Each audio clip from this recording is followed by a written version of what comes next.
Hey y'all, my name is Tanny and I love to cook.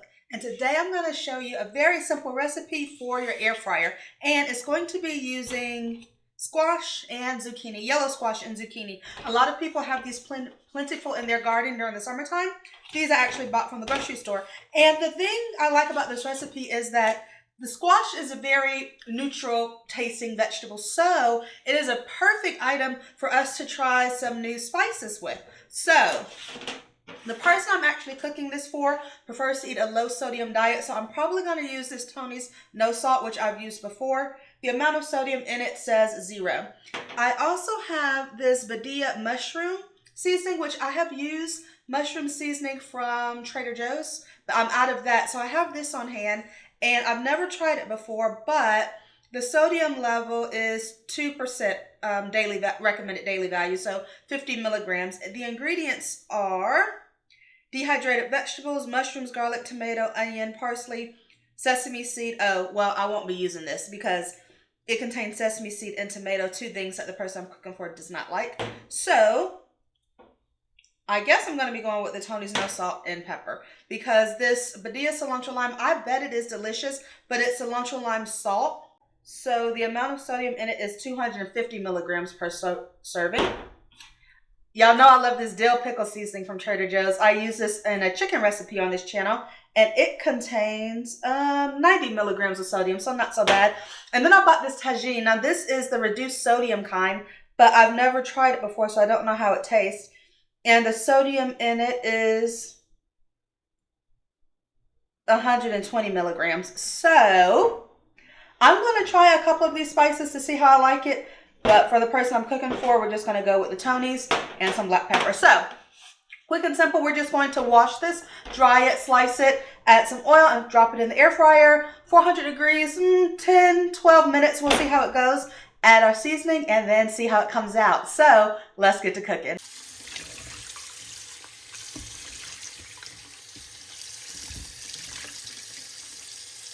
I have dried my squash thoroughly. I'm going to add Tony's no salt seasoning as well as black pepper. Very simple. So I start off by cutting each end off of my squash. The end pieces tend to be bitter. And now I'm cutting the long way. And the important thing is not to cut this too thin. So some of these pieces are thinner than I like. I like this thickness here. You want to make sure, as if you were cutting this for your grill, that you wouldn't want it so thin that it would stick to the grill or fall through the pieces. So to me, I like a nice size thickness, but you can experiment with the thickness to see what you like. I'm also going to show you how I cut a zucchini. I cut off each end just like I did the yellow squash. The thin sides with the skin I didn't cook, like this piece here. So I'm going to cut the remainder of my squash into long slices. And here you have it, my few pieces of yellow squash and zucchini. So now I have olive oil and I want to add oil to help it cook in the air fryer. But what I'm going to notice is that this squash absorbs this oil very quickly, so it doesn't spread. So what I'm going to do is add my no salt seasoning. You want to season to your personal taste. If you like salt, then you absolutely can add salt or seasonings that include salt for your recipe. And now when I'm trying to rub my seasonings in, the oil is just absorbed. So what I'm going to do is use my spray olive oil, my cooking spray, and spray it instead. So I'm just going to spray one side.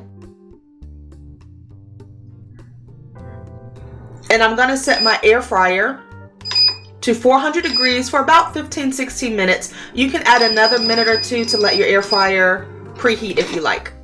And now I'm adding my squash, spray side down, and then I'm going to spray the top side before I close my air fryer.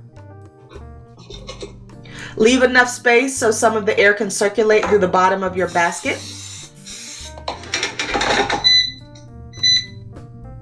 So I always check my air fryer every few minutes. This time I'm checking at the 8-minute mark. It's starting to get some nice color. It's still cooking. Now I'm checking again at the 4-minute mark, and look, it's getting better color. And the thinner pieces are harder to turn, so that's why I do like mine medium-sized thickness. But again, try a different cuts and see which one you like the best. When it all finished cooking, I have some deliciously, beautifully charred yellow squash and zucchini. This is a very tasty side dish. You can experiment with different seasonings and enjoy. Thank you so much for watching this video. Please subscribe to my channel.